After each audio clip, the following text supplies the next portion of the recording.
Okay, Stephanie, how are you today? Good, how are you? I'm good. So can you tell us a little bit about your epilepsy story, when it started and the whole progress, everything that you've gone through? So I'm 26 right now, about to turn 27. I got diagnosed at 21. Oh, right in your little, where you want to have fun, do stuff. I got diagnosed. I actually had one when I was at work with my family. I had someone come pick me up, and we were at a stoplight, and I told him I didn't feel good, and I guess I went and opened the door of the car at a stoplight and was trying to throw up, and then he told me I went back in the car limp, and luckily there was a cop at a gas station, so we pulled in there, we asked for help, and he instantly went to, I was on drugs. He was telling my boyfriend that I'm on drugs and this, while I'm just in the car having a seizure. So what kind of seizures did you have? So I have tonic-clonic. Okay. They still haven't figured out what triggers it or why they happen. And you didn't have your first seizure till you were 21? 21. Wow. And That's pretty old. well, and you go from high school, I was in like 4 sports all 4 years, and then you go from this where people are like, you need a life vest to be in the water now. Yeah. Scary. Yeah. It's scary. So then what happened? Once we started going to a couple doctors. They were all Kaiser. Kaiser was not very epilepsy. They didn't know a lot about epilepsy. So what happened then? I was scrolling through Facebook one day and saw that Disneyland had an epilepsy day, and we thought, why not? Because I was in my giving up, don't want to do anything phase. Yeah. And we got here, we went through some talks, cried a lot. We found Brad, and he was able to take me over to the Hogue booth, and I met some doctors. I was able to get right into an appointment and right into a 3-day EEG, and able to get I got on a medicine that finally worked. I went through about 4 different medications that did not work. That's frustrating, isn't it? I was having seizures every 3 months once I got diagnosed. Wow. And they still have no idea what caused it? No idea. Yeah. Just appeared. So then you met the doctors here. Yes. Which made a big change in your life. A big change. I didn't know so many booths were going to be here, so many people knowing about epilepsy. Yeah. Because this event, I've noticed, is not very well known, unfortunately. Like, even I can tell people about it, and they're excited and want to get to know more. Yeah. Mm-hmm. Yeah. So after you were here the first, you said 3 years ago. Yes. And you were put on a different medication, and since then you've been seizure-free?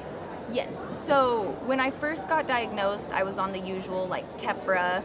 They had me on Keppra, lamotrigine, Lamictal, and Keppra was definitely not a favorite. It makes you very down, and in your, of course you want seizures to go away, but do you want the side effect of not being happy?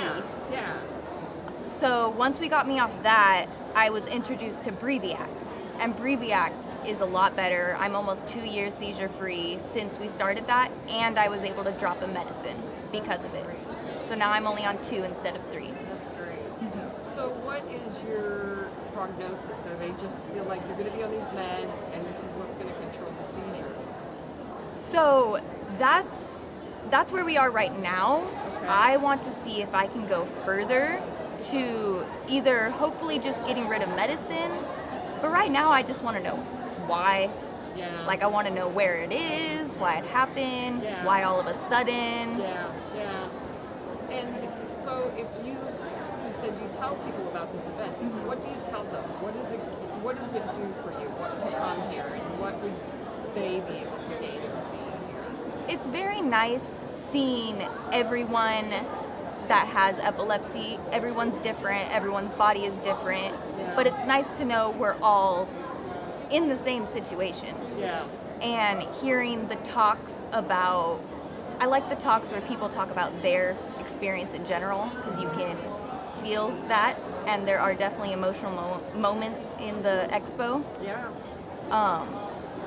it's just nice to know you're being seen for a whole event. Yeah. Yeah. So, what else would you like to add to your story? Anything else that you can think of? Any significant points? I think people need to be more. People think they're small because of epilepsy. I think people need to be more. I'm strong even with my epilepsy. I can do this even though I have epilepsy. Yeah. Yeah. People are in the mindset of I have epilepsy. I can't do that. Right. But you need to. Fine. Put your points. I can do this to this extent, but I can do it happily. Stuff like that. Attitude is so much of everything we go through. Yes. Isn't it? Yes. It really is. Definitely the state of mind and everything. Yeah. Okay. Any other words of wisdom or anything else you'd like to share? Just keep going. Yeah, I know. Make it through the day, make it through. Yeah, yeah. What about people who maybe aren't able to get out and they're more restricted with their epilepsy? What would you say to them? So I actually, when I was restricted, I couldn't drive, I couldn't go anywhere, I picked up a couple hobbies. Okay. So I like paint while I'm at home. I just hang out with my service dog, that's for sure. Yeah.